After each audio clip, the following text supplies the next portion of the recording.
من يهده الله فلا مضل له ومن يضلل فلا هادي له ونشهد أن لا إله إلا الله وحده لا شريك له ونشهد أن سيدنا ومولانا محمدا عبده ورسوله الذي أرسله الله تعالى بالحق بشيرا ونذيرا وداعيا إلى الله بإذنه وسراجا منيرا أما بعد فأعوذ بالله من الشيطان الرجيم بسم الله الرحمن الرحيم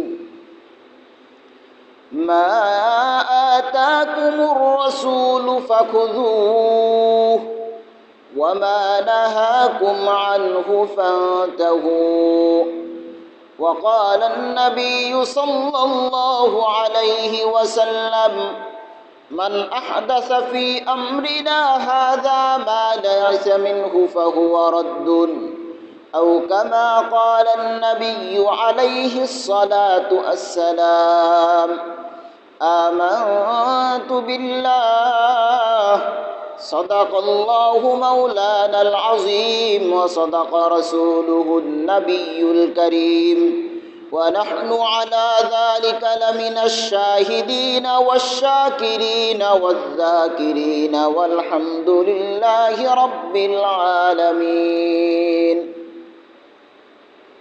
اے قوم مسلمان خبردار خبردار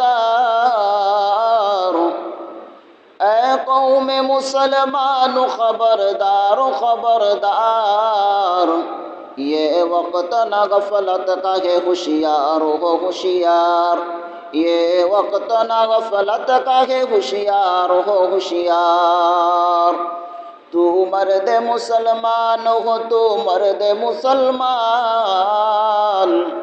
تو مرد مسلمان ہو تو مرد مسلمان ایک ہاتھ میں تلوار ہے ایک ہاتھ میں قرآن ایک ہاتھ میں تلوار ہے ایک ہاتھ میں قرآن مایوس نہ ہو اہل زمین اپنی خطا سے مایوس نہ ہو اہل زمین اپنے خطا سے تقدیر بدل جاتی ہے مضطر کی دعا سے تقدیر بدل جاتی ہے مضطر کی دعا سے سبحانك لا علم لنا إلا ما علمتنا إنك أنت العليم الحكيم আলহামদুলিল্লাহ আল্লাহ পাক রব্বুল ইজ্জতের নিকট লাখো কোটি শুকর ও সুজুদ যিনি আল্লাহ পাক রব্বুল ইজ্জত ফিতনা ফাসাদের জামানায় সমস্ত ফিতনা থেকে মুক্ত করে দ্বীনি কিছু কথা বলার জন্য শোনার জন্য সর্বপ্রথম মসজিদে এসে বসার তৌফিক দান করেছেন এই জন্য আল্লাহ পাক রব্বুল আলামিনের নিকট শুকরিয়া জ্ঞাপন করি আলহামদুলিল্লাহ। আল্লাহ পাক রব্বুল আলামিন মানুষকে সৃষ্টি করার পর দুনিয়ার মধ্যে আল্লাহ পাক রব্বুল আলামিনের কথা মতো চলার জন্য আল্লাহ পাক রব্বুল আলামিন কোরআন ও হাদিস দিয়ে দিয়েছেন। যে ব্যক্তি কোরআন এবং হাদিস মেনে চলবে,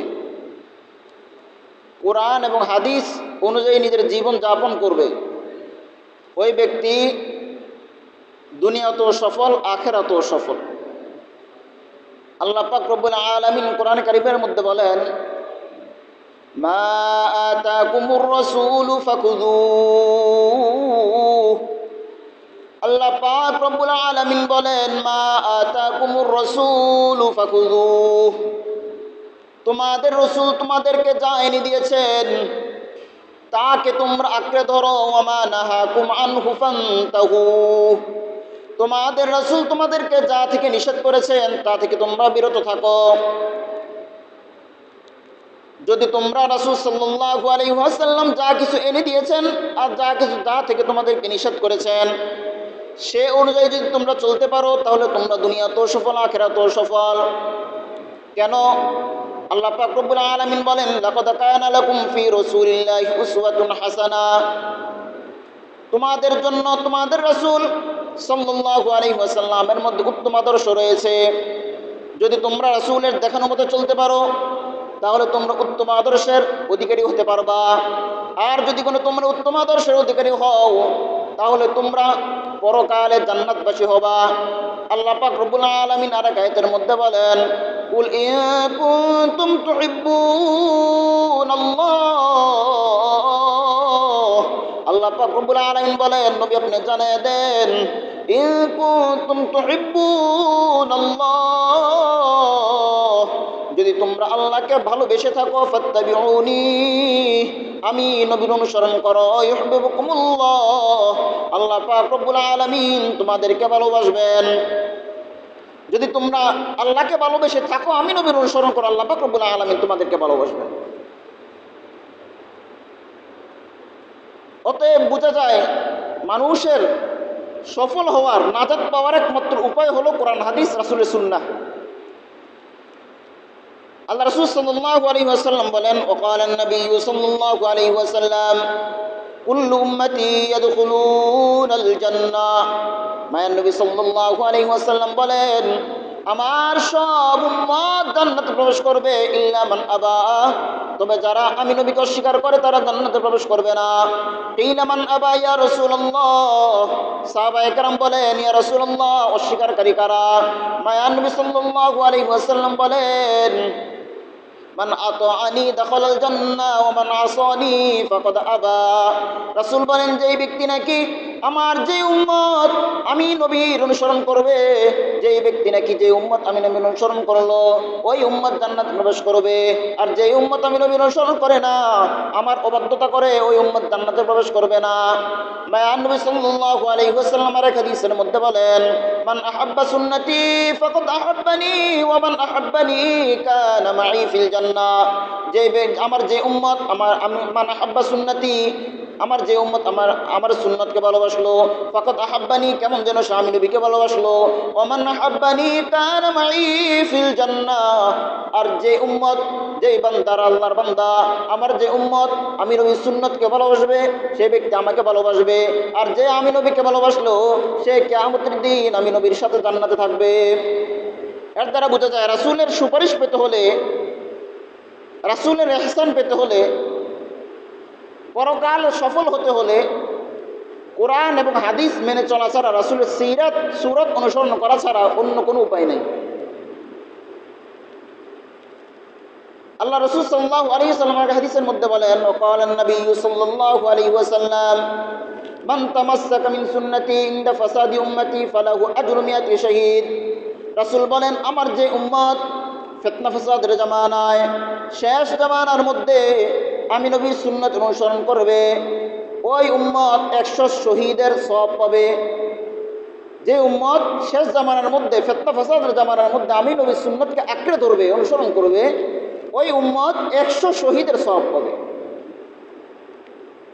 এটা হলো সুন্নতের ফজিলত, সুন্নত অনুযায়ী চলার ফজিলত। আল্লাহ রাসূল সাল্লাল্লাহু আলাইহি ওয়াসাল্লাম সুন্নত অনুযায়ী চলার জন্য তাকিদ দিয়েছেন। কিন্তু যারা সুন্নত অনুযায়ী চলবে না, বরং সমাজের মধ্যে বেদাতি কাজ করে বেড়াবে, তাদের ব্যাপারে আল্লাহ রাসূল সাল্লাল্লাহু আলাইহি ওয়াসাল্লাম বলেন,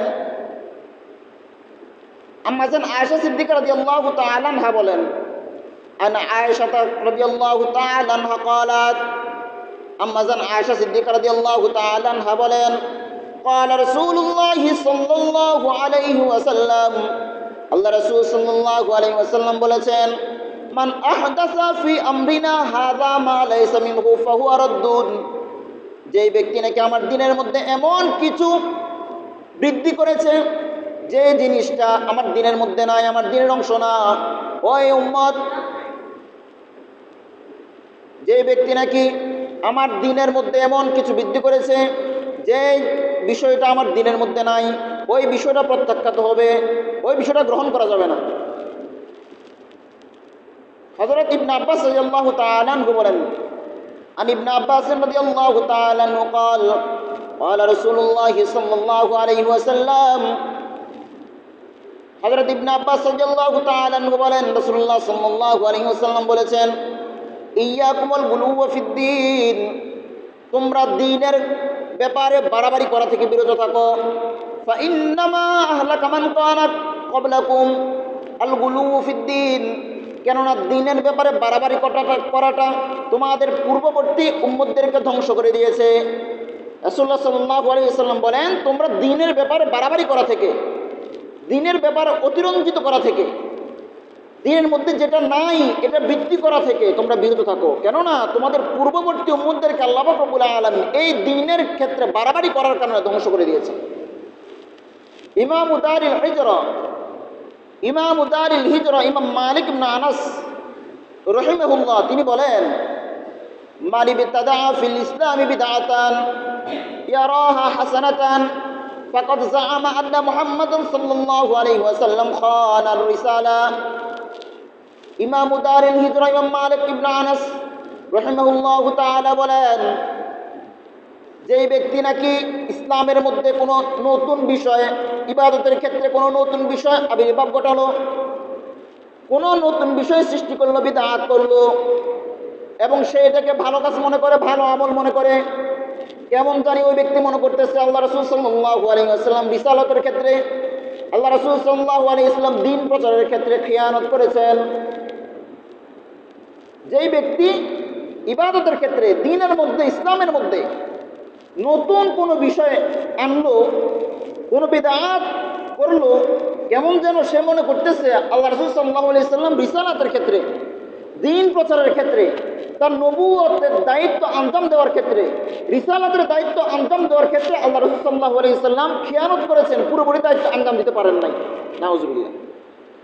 এই জন্যই তো আল্লাহ রাসূল সাল্লাল্লাহু আলাইহি ওয়াসাল্লাম এই কাজটা করতে পারেন নাই যে কাজটা আল্লাহ রাসূলের পরে এই বেদাতি ব্যক্তি করেছে। একজন ব্যক্তি দ্বীনের কাজ মনে করে একটা কাজ করলো, কেমন যেন আল্লাহ রাসূল সাল্লাল্লাহু আলাইহি ওয়াসাল্লাম এই কাজ সম্পর্কে জানতেন না, এই জন্য তো আল্লাহ রাসূলের কাজের আদেশ দেন না, এই ব্যক্তি করতেছে কাজটা। এই জন্য দ্বীনের ক্ষেত্রে বেদাত, দ্বীনের ক্ষেত্রে নতুন কোনো কাজ ইসলামের মধ্যে আবির্ভাব ঘটানো যাবে না। অনেকে বলে এই কাজটা তো ভালো, ভালো কাজ করলে অসুবিধা কোথায়? আবার অনেকে বলে আমি করতেছি, আপনার কি, আপনি করলে করেন, না করলে নাই, আমারটা আমি করি, আপনি করলে করেন, না করলে নাই। এই দুই কথাই দ্বীন সম্পর্কে অজ্ঞ থাকার কারণে এমন কথা বলে, ইসলাম সম্পর্কে পরিপূর্ণ না জানার কারণে এমন কথা বলে। কেন? যারা বলে কাজটা তো ভালোই, করলে অসুবিধা কি, কাজটা তো সওয়াবের কাজই, এটার করতে তো গুনাহের কাজ মনে হয় না, যারা এমন কথা বলে তারা দ্বীন সম্পর্কে জানে না। কেন জানে না? ফিকহের একটা প্রসিদ্ধ উসুল আছে, উসুল হলো আল আসলু ফিল ইবাদাতি আত-তাওকীফ, আল আসলু ফিল ইবাদাতি আত-তাওকীফ, ইবাদতের মধ্যে আসল হলো শরীয়ত শারে যেটা বলেছেন সেটাই করতে হবে, তার বাইরে গিয়ে কিছু করা যাবে না। এটা হলো ইবাদতের ক্ষেত্রে। ইবাদত কোরআন হাদিস যা বলেছে, আল্লাহ রাসূল যা বলেছে, আল্লাহ পাক রব্বুল আলামিন যা বলেছে ততটুকুর মধ্যে সীমাবদ্ধ থাকতে হবে, তার বাইরে কিছু করা যাবে না। এটা হলো ইবাদতের ক্ষেত্রে। আর খাওয়া দাওয়া অন্যান্য বিষয়াদি যেগুলো আছে সেগুলোর ক্ষেত্রে উসুল হলো আল ইবাহা, সেগুলোর ক্ষেত্রে উসুল হলো সেগুলো জায়েজ, যতক্ষণ পর্যন্ত খাওয়া দাওয়া অন্যান্য জিনিসের ক্ষেত্রে শরীয়ত নিষেধ না করবে, এইগুলোর ব্যাপারে শরীয়তের ক্ষেত্রে কোরআন হাদিসের মধ্য থেকে কোনো নস, আয়াত, হাদিস না পাওয়া যাবে ততক্ষণ পর্যন্ত সেগুলো আহার করা যাবে, খাওয়া যাবে, কাপড় চোপড় পরিধান করা যাবে, যতক্ষণ পর্যন্ত শরীয়ত বাধা না দেয়। এগুলো হলো অন্যান্য জিনিসের ক্ষেত্রে, ইবাদতের ক্ষেত্রে উসুল না। কিন্তু অনেকে দুইটার মধ্যে গন্ডগোল ফাঁকায় ফেলে, এই উসুল ওই জায়গায় ব্যবহার করে, ওই উসুল এই জায়গায় ব্যবহার করে। এই জন্য ফিকহের উসুল হলো আসলুশ শাইই আল ইবাহা, সমস্ত জিনিসের আসল হলো জায়েজ, যতক্ষণ পর্যন্ত কোরআন হাদিস রাসূল সাল্লাল্লাহু আলাইহি সাল্লাম অথবা আল্লাহ পাক রব্বুল আলামিন এই কাজটাকে নিষেধ না করবেন, এই কাপড় পরিধান করতে নিষেধ না করবেন, এই খাবার আহার করা থেকে নিষেধ না করবেন, ততক্ষণ পর্যন্ত এই খাবার খাওয়া যাবে, এই কাপড় পরিধান করা যাবে। কিন্তু ইবাদতের ক্ষেত্রে হলো যতক্ষণ পর্যন্ত আল্লাহ পাক রব্বুল আলামিন, যতক্ষণ পর্যন্ত রাসূল সাল্লাল্লাহু আলাইহি সাল্লাম কোরআন হাদিস এই কাজ করার প্রতি উদ্বুদ্ধ না করবেন, ততক্ষণ পর্যন্ত এই কাজ করা যাবে না।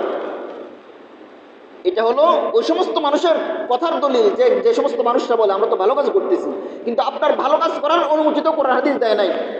আপনার ভালো কাজ করার অনুমতি তো আল্লাহ পাক রব্বুল আলামিন রাসূল সাল্লাল্লাহু আলাইহি সাল্লাম দেয় নাই। যেহেতু দেয় নাই, এই কাজ ভালো কাজ হওয়ার যোগ্য না, এটা ভালো কাজ না। আবার অনেকে বলে আমি না করতেছি, আপনি মানা করেন কেন? আমার কাজ আমি করতেছি, আপনি করলে করেন, না করলে না, নিষেধ করেন কেন? কোনো একটা বেদাতি কাজ যদি হয়, তাহলে যেমন নাকি উলামায়ে কেরামের দায়িত্ব ওই কাজটাকে নিষেধ করা, তেমনিভাবে প্রতিটা মুসলমানের দায়িত্ব ওই বেদাতি কাজ থেকে, বেদাতমূলক কাজ থেকে বেদাতিকে বারণ করা, তাকে ওই কাজ থেকে বিরত রাখা। কেন রাখবেন? এক নম্বর তো হলো আল্লাহ পাক রব্বুল আলামিন বলেছেন কু আনফুসাকুম ওয়া আহলিকুম নার, হে আমার বান্দা তোমরা নিজে জাহান্নাম থেকে বাঁচো, তোমার পরিবার পরিজন আহাল আশপাশের যত মানুষ আছে সকলকে তোমরা জাহান্নাম থেকে বাঁচাও। এই আয়াত আল্লাহ পাক রব্বুল আলামিন নাজিল করার সাথে সাথেই তো আমাদের উপর একটা দায়িত্ব চলে আসছে, নিজে যেমন জাহান্নাম থেকে বাঁচবো, সুন্নত অনুযায়ী চলবো, আমার ভাই বেরাদার মুসলমান যারা আছে তাদেরকেও আমরা জাহান্নাম থেকে বাঁচাবো, তাদেরকেও আমরা জাহান্নাম থেকে বাঁচার জন্য চেষ্টা করাবো। এটা আয়াতের মাধ্যমে একটা দায়িত্ব আমাদের উপর চলে আসছে। দ্বিতীয়, আল্লাহ রাসূল সাল্লাল্লাহু আলাইহি ওয়াসাল্লাম এক হাদিসের মধ্যে আসছে, রাসূল বলেন যে এলাকার মধ্যে যে ব্যক্তি নাকি কোনো বেদাতি কাজের সূচনা ঘটালো, আল্লাহ পাক রব্বুল আলামিন ওই বেদাতি কাজের সূচনা ঘটানোর কারণে ওই জায়গা থেকে একটা সুন্নতকে আল্লাহ পাক রব্বুল আলামিন উঠায় নেন। অতএব প্রতিটা মুসলমান তো এটা ইমানি দায়িত্ব, একজন ব্যক্তি বেদাতি কাজ করার কারণে একটা সুন্নতকে আল্লাহ পাক রব্বুল আলামিন উঠিয়ে নেবেন। কোন মুমিন মুসলমান আল্লাহ পাক রব্বুল আলামিনের বান্দা রাসূলের উম্মত তো এটা চাইতে পারে না যে একজন মুসলমানের কারণে, একজন মানুষের কারণে একটা রাসূলের সুন্নতকে আল্লাহ পাক রব্বুল আলামিন উঠিয়ে নেবেন। এটা কোনো মুসলমানের তামান্না হতে পারে না। রাসূল সাল্লাল্লাহু আলাইহি সাল্লাম বলেন সুন্নত উঠাই নেবেন তো নিবেনই, কিয়ামত পর্যন্ত ওই সুন্নতটাকে ওই মানুষের মাঝে আল্লাহ পাক রব্বুল আলামিন আর দিবেন না। একটা বেদাতি কাজ করলে এত কঠিন, সুন্নত উঠাই নেবেন, যতটা বেদাতি কাজ করবে আল্লাহ পাক রব্বুল আলামিন ততটা সুন্নত ওই মানুষদের মধ্য থেকে উঠাই নিয়ে যাবে।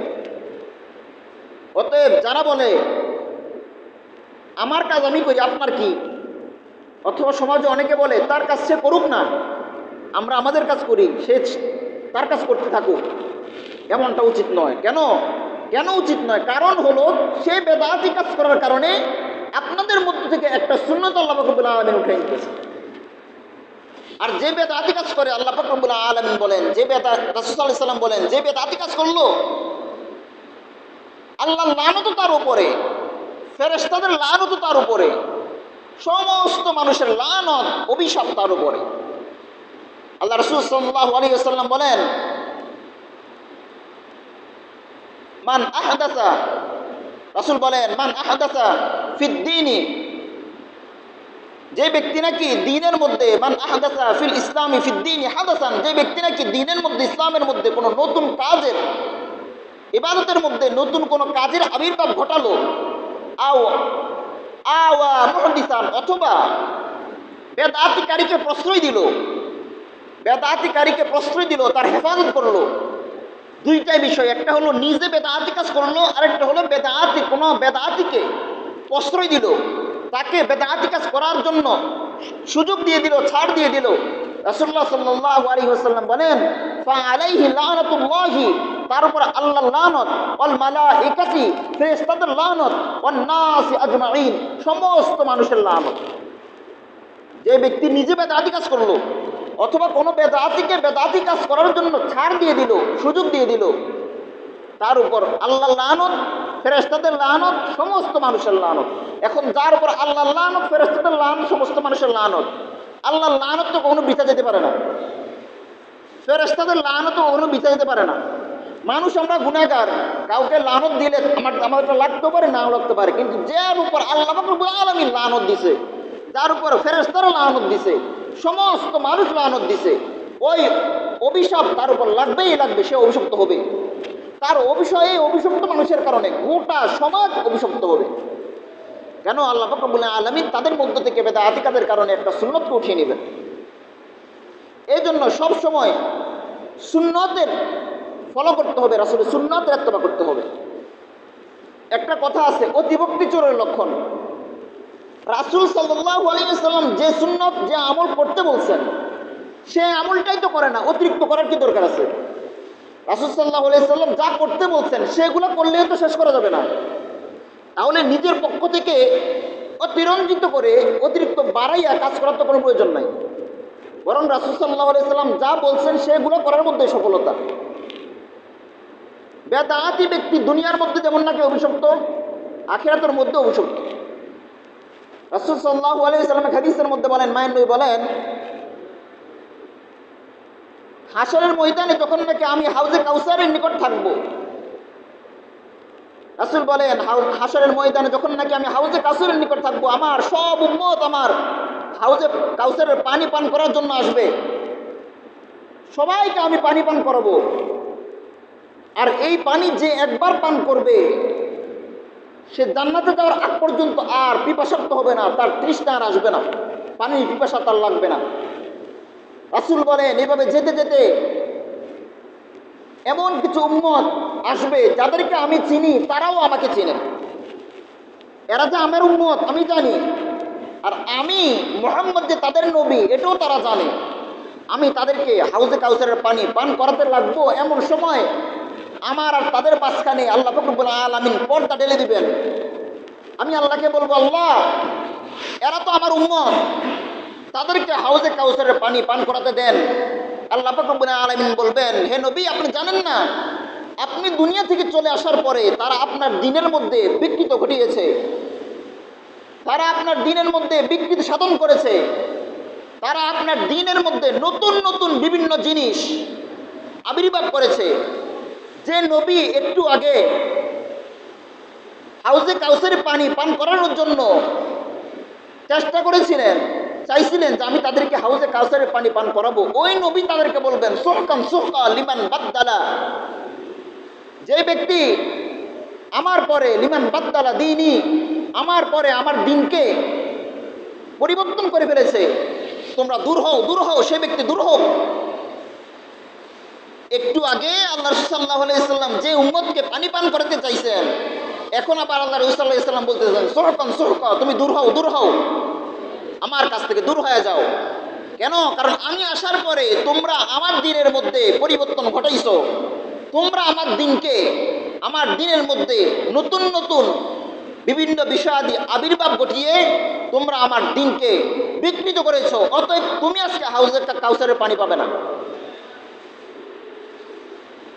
অতএব যারা বেদাতি কাজ করে তাদের সতর্ক হওয়া উচিত। আল্লাহ রাসূল সাল্লাল্লাহু আলাইহি ওয়াসাল্লাম হাদিসের মধ্যে বলেন, যারা বেদাতি কাজ করে তাদের আমল আল্লাহ রব্বুল আলামিন কবুল করেন না যতক্ষণ পর্যন্ত ওই বেদাতি কাজকে না ছেড়ে দেয়। রাসূল সাল্লাল্লাহু আলাইহি ওয়াসাল্লাম বলেন, ইন্নাল্লাহ হাজাবাত তাওবাতা, আল্লাহ রব্বুল আলামিন তওবাকে আটকিয়ে রাখেন। কার তওবাকে আটকিয়ে রাখেন? রাসূল বলেন, আন কুল্লি সাহিবি বিদআতিন হাত্তা ইয়াদা বিদআতা, প্রত্যেক বেদাতিকারীর তাওবাকে আল্লাহ রব্বুল আলামিন আটকায় রাখেন, তার তাওবাকে আল্লাহ রব্বুল আলামিন কবুল করেন না যতক্ষণ পর্যন্ত হাত্তা ইয়াদা তাওবাতা, যতক্ষণ হাত্তা ইয়াদা বিদআতা, যতক্ষণ পর্যন্ত সে তার বেদাতি কাজকে না ছেড়ে দিবে ততক্ষণ পর্যন্ত আল্লাহ রব্বুল আলামিন তার তাওবাকে কবুল করেন না। অতএব তাওবা কবুল হওয়ার শর্ত হলো বেদাতি কাজকে ছাড়তে হবে। অতএব এ কথা বলার কোনো সুযোগ নেই যে আমারটা আমি না করি আপনার কি, এ কথা বলার কোনো সুযোগ নাই। কাজটা তো ভালো, আজকে আবার অনেকে বলে রাসূলের ইশক, রাসূলের প্রেম প্রমাণ করার জন্য কোনো দলিলের প্রয়োজন হয় না। যখন একটা বেদাতি কাজ করে তখন যদি বলা হয় ভাই এটা তো বেদাত, তখন বলে রাসূলের, এটা আমরা রাসূলের মহব্বতে করি, রাসূলের প্রেম বুকে ধারণ করে তারপরে এই কাজটা করি, আর রাসূলের প্রেম প্রমাণ করার জন্য কোনো দলিলের প্রয়োজন হয় না। আবার অনেকে বলে যখন বলা হয় ভাই এটা তো বেদাত, বলে আমরা আমাদের বাপ দাদা 14 গোষ্ঠীকে দেখে আসছি এই কাজ করতে, তুমি এখন নতুন এসে বলতেছো এটা বেদাত। এই সমস্ত কথা যারা বলে তাদের দুইটা কারণ, একটা হলো জেনে আমল করে না, আর একটা হলো জানে না। একটা হলো গাউরামি, আরেকটা হলো অজ্ঞতা। ঠিক এই যে বলে এটা আমাদের বাপ দাদা 14 গোষ্ঠীকে দেখছি এই কাজ করতে, এই ধরনের কথাবার্তা বলতো মক্কার কাফেররা, এই ধরনের কথাবার্তা বলতো পৃথিবীর সূচনা লগ্ন থেকে যত কাফের মুশরিক ছিল, বেদিন ছিল, তারা এই ধরনের কথাবার্তা বলতো। কোরআনের মধ্যে একাধিক জায়গা আছে আল্লাহ রাসূল সাল্লাল্লাহু আলাইহি ওয়াসাল্লাম যখন কাফেরদেরকে বলেছিলেন তোমরা আমার দিনকে অনুসরণ করো, কাফেররা বলেছিলেন না আমরা আপনার দিনকে অনুসরণ করব না, বরং আমরা অনুসরণ করব কাকে? কাফেররা বলেছিল নাত্তাবিউ মা আলাইহি আবাআনা, তারা বলেছিল নাত্তাবিউ মা আলফাইনা আলাইহি আবাআনা, আমরা আমাদের বাপ দাদা 14 গোষ্ঠীকে যে ধর্মের উপর, যে আমলের উপর দেখেছি আমরা ওই আমলকে, ওই ধর্মকে অনুসরণ করব, আপনার কথাকে আমরা অনুসরণ করব না। এইভাবে বাপ দাদা 14 গোষ্ঠীর দলিল দেওয়া, এটা হলো কাফের মুশরিক বেদিন বেঈমান যারা আছে তাদের কাজ। কোনো মুসলমান তো এই দলিল দিতে পারে না। একটা মানুষ কখন দলিল দেয় যে আমার বাপ দাদা 14 গোষ্ঠীকে আমি এই কাজ করতে দেখছি? যখন তার কাছে কোনো প্রমাণ থাকে না। অথচ আমাদের কাছে স্পষ্ট প্রমাণ আছে, আমাদের কাছে কোরআন আছে, আমাদের কাছে হাদিস আছে, আমাদের কাছে রাসূলের সিরাত আছে, আমাদের কাছে সাহাবায়ে কেরামের সোনালী যুগ আছে। এত কিছু থাকতো কেন আমাদেরকে দলিল দিতে হবে যে আমাদের বাপ দাদা 14 গোষ্ঠী এই কাজ করছে? বাপ দাদা 14 গোষ্ঠী কে দলিল দেয়?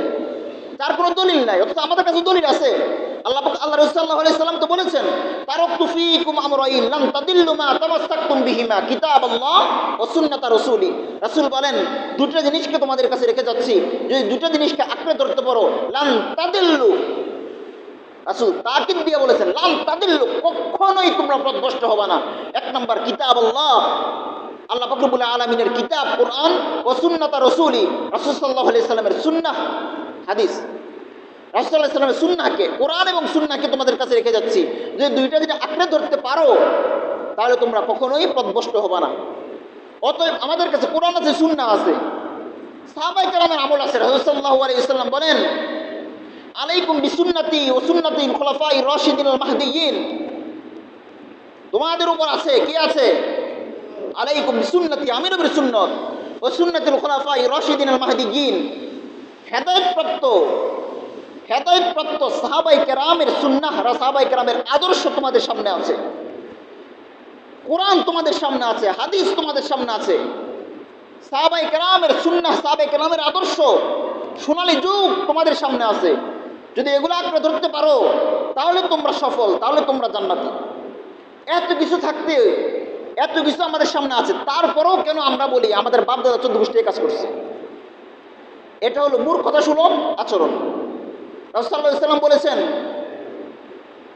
আসহাবী কান নুজুম বিআইহিম ইক্তাদাইতুম ইহতাদাইতুম, আমার সাহাবায়ে কেরাম হলো আকাশের নক্ষত্র সমতুল্য, তাদের মধ্য থেকে তোমরা যাকে অনুসরণ করবে তোমরা হেদায়েত পেয়ে যাবে। অতএব সাহাবায়ে কেরামের আমল আমাদের সামনে আছে।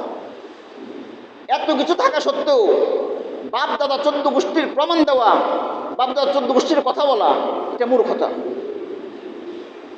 বাংলাদেশের মধ্যে এমনও মসজিদ আছে যখন সমাজের কুসংস্কার, সমাজের বেদাত নিয়ে আলোচনা করা হয়, ধরেন জুমার নামাজের সময় আলোচনা করছে, জুমার পরে সবাই বৈশা বলে আমাদের বাপ দাদা 14 গোষ্ঠীকে কাজ করতে দেখছি আমরা, আপনি এসে নতুন নতুন কথা বলেন, আসরের টাইম থেকে আপনি আসবেন না, আসরের সময় থেকে আপনি চলে যান। যে সমস্ত কমিটিরা এগুলো এমন কথা বলে তারা মসজিদের কমিটি হওয়ার যোগ্য না, মাদ্রাসার কমিটি হওয়ার যোগ্য না। কেন? দ্বীনি শিক্ষা প্রতিষ্ঠানের কমিটি হওয়ার জন্য কমপক্ষে ন্যূনতম দ্বীনি কিছু জ্ঞান থাকা দরকার।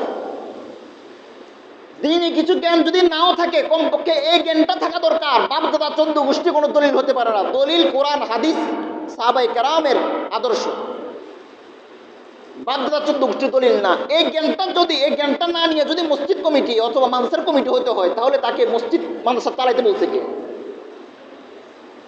যে ব্যক্তিরা এটা জানে না যে বাপ দাদা চোদ্দ গোষ্ঠী ইসলামের দলিল হওয়ার যোগ্য না, যে ব্যক্তিরা এটা জানে না যে সৌদি দলিল হওয়ার যোগ্য না, যে ব্যক্তিরা এটা জানে না যে আমাদের বড় বড় স্কলাররা, আমাদের বড় বড় ইসলামিক স্কলাররা তারা শরীয়তের দলিল হওয়ার যোগ্য না, শরীয়তের দলিল কোরআন হাদিস ইজমা কিয়াস, যে ব্যক্তিরা এটা জানে না, তাকে কে বলছে মসজিদের কমিটি হতে, তাকে কে বলছে মাদ্রাসার কমিটি হতে?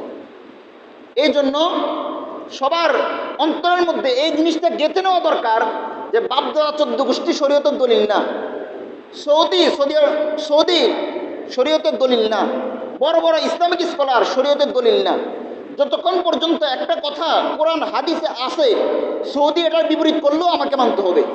যতক্ষণ পর্যন্ত একটা কথা কোরআন হাদিস ইজমা কিয়াসে আসে, ততক্ষণ পর্যন্ত আমাদের বাপ দাদা চোদ্দ গোষ্ঠী সেটা বিরোধিতা করলেও আমাকে কথা মানতে হবে।